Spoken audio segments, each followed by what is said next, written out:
Now, let's look at part two of our discourse, capturing captivating captions. How do you give a title to your message? How do you give a title to your book? What sort of caption is most appropriate for your book? And the question is, what criteria should influence the captions that you give to your work? We use the word captivating captions because a caption should be captivating. A caption should be able to arrest the attention of your target audience or readers. This is very, very important, because once you can get the attention from the one, it will be easy for you to retain that attention until the conclusion of your message where you're able to market successfully your convictions to them. So this day we're going to be looking at how to capture captions that are captivating. Now, the question we're asking here is, what are the considerations that should inform the crafting of our captions? What specific considerations should influence the capture of our captions, the crafting of our captions? I have with us here four major criteria, and please get hold of these because at times I've come across several speakers, I've come across several writers who give captions to their books or to their speaking team, and at the end of the day, though the caption was quite captivating, though it aroused and arrested the attention of the people, at the end of the meeting, the speaker could not justify the captions. The writer, in many instances, could not do justice to the caption he gave to his book. So it's very, very important that you don't just choose a caption that captivates. You must be in a position to do justice, okay, to that particular caption by ensuring that the content indeed is captivating.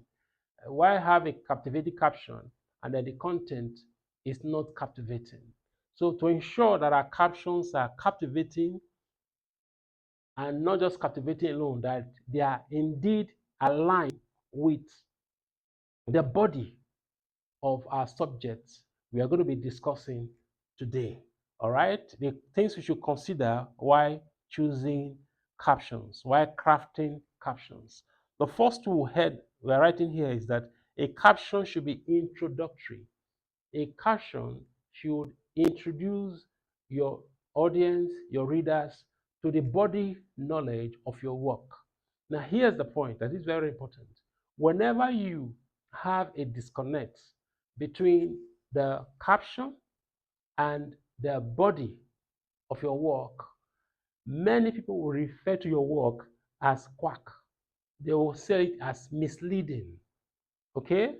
We have some of these soft sell magazines in time past where you pick up a caption, very captivating, very wonderful, only for you to sit down to read, and you find out that the content has little or nothing to do with the caption. So your caption should be introductory.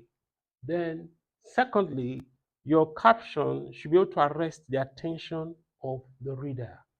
So you have to ensure that you take out time to meditate and come up with a caption that will capture the interest, capture the attention of your target audience. This is very important, you know. Then again, number three here is your caption should be framed with a limited number of words. Here's the point. If your caption is more or less like a long sentence or a short sentence, the fact of the matter is that instantly many readers, many of our audience will lose interest. But once the caption, you're able to frame it with few words, words that they can easily remember, they can easily echo, and those few words indeed capture a subject that interests them, you can be rest assured they'll be willing to follow through with your body contents that you have to present to them. All right? So we have to ensure that we have captions that arrest the attention of the audience. And then three, I say it should be framed with limited number of words. In the first instance, we're always looking at 3 to 5 words. Okay, this is the best, but you can make it 6 to 9. All right, you can make it 6 to 9 words, but anything more than 9 words is more or less a sentence. Even this is long. This is long, but at times it's difficult for you to really have um, a caption that introduce your subject without it exceeding 5 words. So that's why we give this particular, liberty. But then this is always the best. This is what we recommend. This is actually what you're going to find in other books. But then you can do this as well, just so long as the words that you use in describing, the words that you use in capturing your captions are lively words. They are words that stimulate the interest of your target audience. All right. Now, the fourth consideration is the psychological disposition of your readers. Please, you have to be careful with your choice of words. There are certain words that can trigger the sensitivity of your target audience. For instance, many years ago, I used to use the word crusade more or less often in my discourse, even in my write ups, even in my captions, until I found out that many people from the Middle East have challenges with that particular word because in their history, there were a time when the crusaders, people that were called crusaders, attacked their land and they did things that were terrible. So anytime you use the word crusade, this set of people have negative emotions being triggered. The word crusade triggers in them negative emotions. So in the same way, you can have many people in your audience being sensitive to certain things, and your choice of words should ensure that you don't trigger an emotional upheaval in them that is out of line with what you intended to do. So please evaluate the psychological disposition of your audience while you are crafting your captions. Now let's go on to talk about audience segmentation in our part 3, audience segmentation. Now, how do you choose your audience? Appreciate this. Your target audience will influence a number of things in your work. The first one is that your target audience will influence your choice of words, how you use words. For instance, if you are writing for teenagers, your choice of words shouldn't be the same as when you are writing for adults. All right? Okay. You know the examples more than I do. Then, secondly, the size of your book. Okay, who is the target audience? Please appreciate this.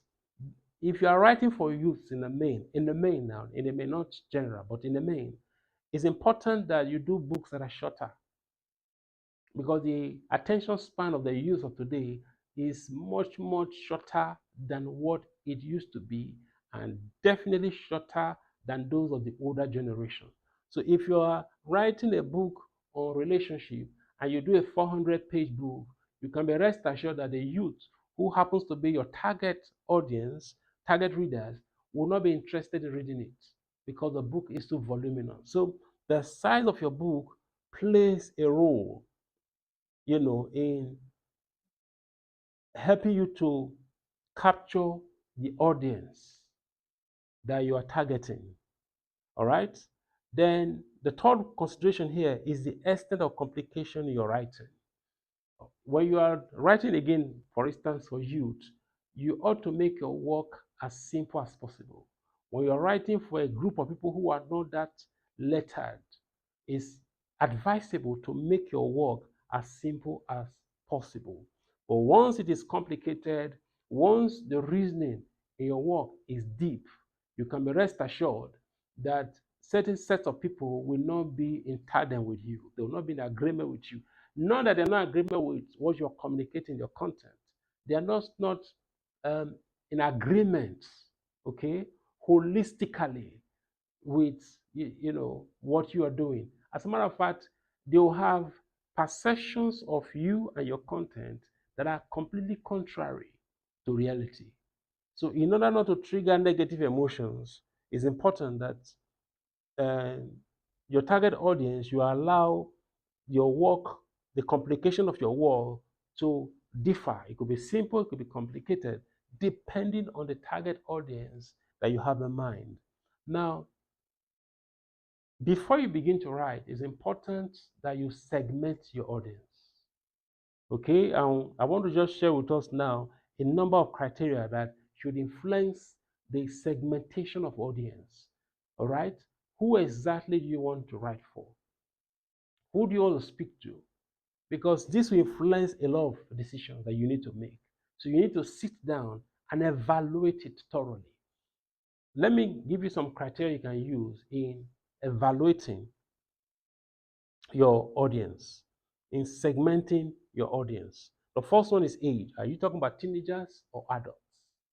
Okay, there's a lot of difference if they are teenagers as against them being adults. Two, their sex. Are they male or female? Yes. Okay. For instance, there are things that males, boys are not that sensitive to. But on the contrary, girls, women are very, very sensitive to. So you need to take this into consideration. So you need to know in your segmentation, my target audience principally male or they are female. Then three, look at the marital status. That's also very important. Are they single? Are they divorced? Are they married? That's very, very, very important.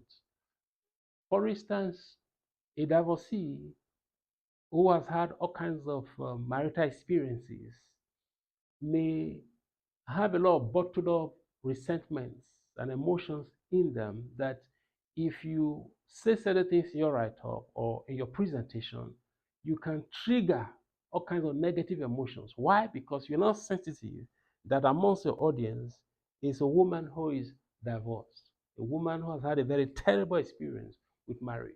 So all this play a role, all right, when you're choosing your audience and of course packaging your content to ensure that you meet the requirement of your target audience, target readers. Then the fourth one is cultural affiliation. This is also very important. Cultural affiliation. For instance, there are people that are very traditional. Okay, if you are discussing with them, you at times have to be careful.